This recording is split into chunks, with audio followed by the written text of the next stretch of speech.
Hi guys, welcome back. तर आजच्या ब्लॉगची सुरुवात आम्ही केलेली आहे इव्हनिंगमध्ये आणि आज आहे महाशिवरात्र. आम्ही रेडी झालेलो आहोत. तर तुम्ही बघू शकताय माझा लुक काही असा मी क्रिएट केलेला आहे आणि संध्याकाळी थोडंसं छान वाटतं बाहेर जायला, तर आम्ही संध्याकाळचं प्रिफर करतो. तर इकडे तुम्ही बघू शकताय, इकडे आयुष आणि विजय दोघेही रेडी झालेले आहे आणि आयुषचं इकडे चालू आहे गेम खेळणं, उपवास आहे त्याला पण. आणि इकडे विजयचं चालू आहे बुक करणं, कारण आम्ही ओलाने जाणार. तर आम्ही इथे आता गंगेवरती पोचलेलो आहे आणि खूप जास्त रश होती इकडे.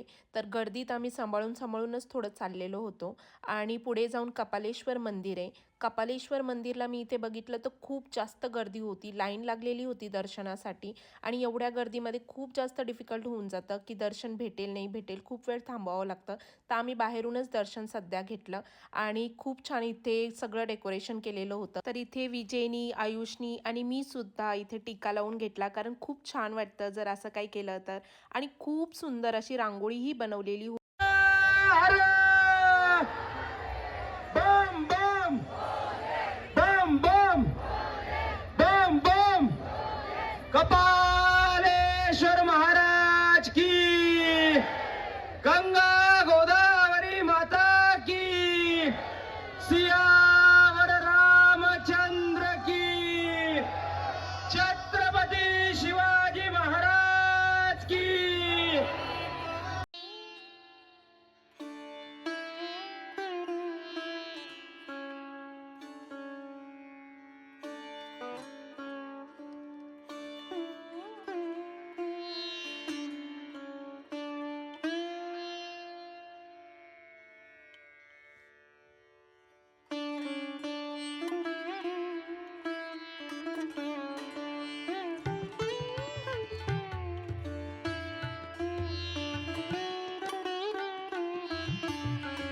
खाली एवढी जास्त गर्दी झालेली होती की काहीच दिसत नव्हतं, म्हणून आम्ही वरती आलो आणि वरतून सगळं बघत होतं. तर खूप सुंदर वाटत होतं आणि प्राऊड फील होतं की आम्ही नाशिककर म्हणून.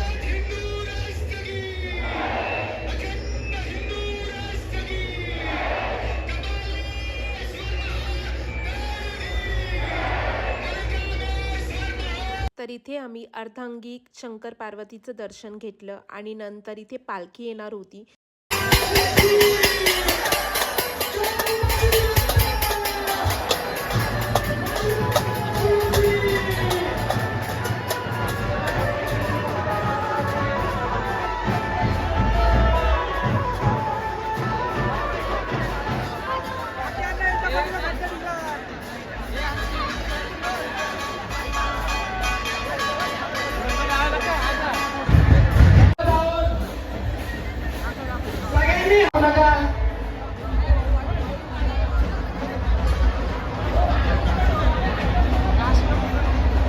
तर आम्हाला इथे उभं राहून पालखीचं दर्शन झालं आणि त्यानंतर निवांत आम्ही गंगाच्या किनारी मस्तपैकी बसलो होतो विथ फॅमिली. थोडं फोटोशूट वगैरे केलं आणि छान इथे फटाके फुटत होते, इतकं सुंदर वाटत होतं.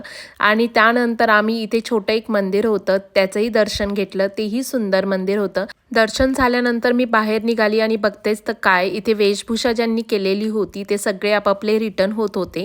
आणि त्यानंतर थोडंसं मी काय तिथे शॉपिंग केली. दर्शन वगैरे झाल्यानंतर आम्ही इथे आलो आणि इकडे खिचडी वाटप चालू होतं.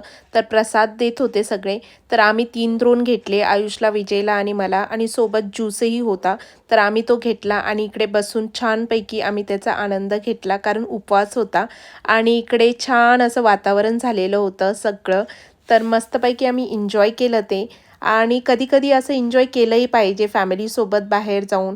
तर छानपैकी आम्ही इथे खात बसलो आणि त्यानंतर ओला लवकर बुक केली, कारण ऑलरेडी टाईम झालेला होता.